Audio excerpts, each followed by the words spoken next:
السلام عليكم، اهلا حبيبي. النهارده هنعمل معاكم الكوكوز بطريقه سهله جدا، خطوه بخطوه. طري جدا من جوه ومقرمش من بره ودايب وطعمه تحفه جدا. وقبل ما نبدا ما تنسوش تعملوا لايك واشتركوا في القناه وفعلوا زر الجرس عشان يوصلكوا كل جديد. يلا نشوف الطريقه.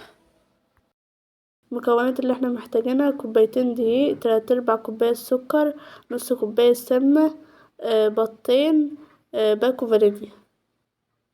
هنحط اول حاجة السكر مطحون، وهنحط عليه السمنة ونكون مسخنينها وتسيبيها تبرد وتحطها على السكر وتبدأي تقلبي لغاية لما تدوب خالص مع السكر بالشكل ده. وهنستمر في التقليب لغاية لما يبقى قوامها زي الكريمة.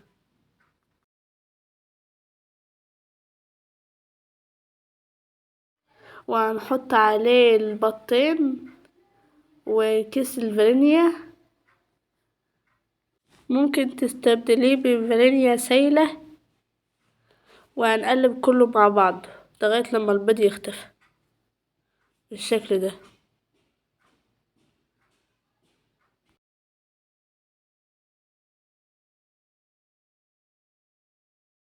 وهنبدأ نحط الدقيق شوية بشوية وهنقلب كله مع بعضه.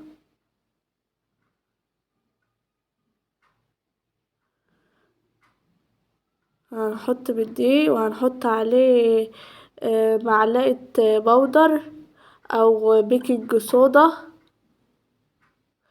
ورشة ملح،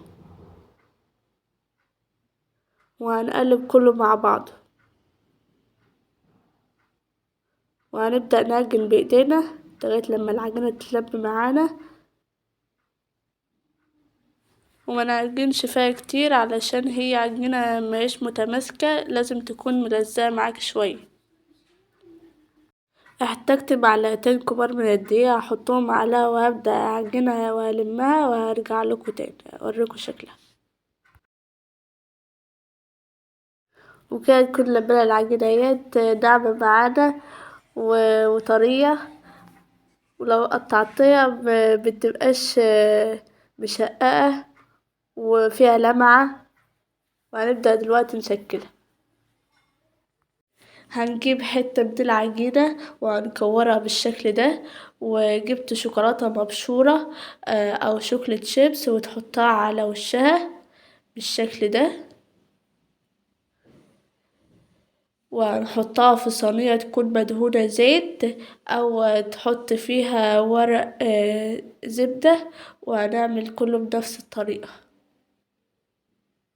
ما تضغطيش عليها عشان هي لما بتخش الفرن بتنفش.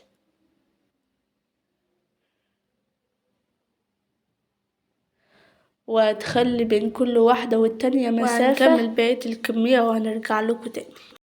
وبكده نكون خلصنا كل الكمية بتاعتنا. هنحطها في الفرن على درجة حرارة 180 متوسطة. انزلوا حطوا لايك. وبكده نكون خلصنا الكوكيز بتاعنا. اتمنى اللي هو يعجبكم وقولوا رأيكم في الكومنتات. مقرمش جدا من برا وطري من جوه، ووشها زي ظهرها ذهبي وطرية ودايبة جدا. ما تنسوش تعملوا لايك واشتركوا في القناة وفعلوا زر الجرس عشان يوصلكوا كل جديد. وسلام.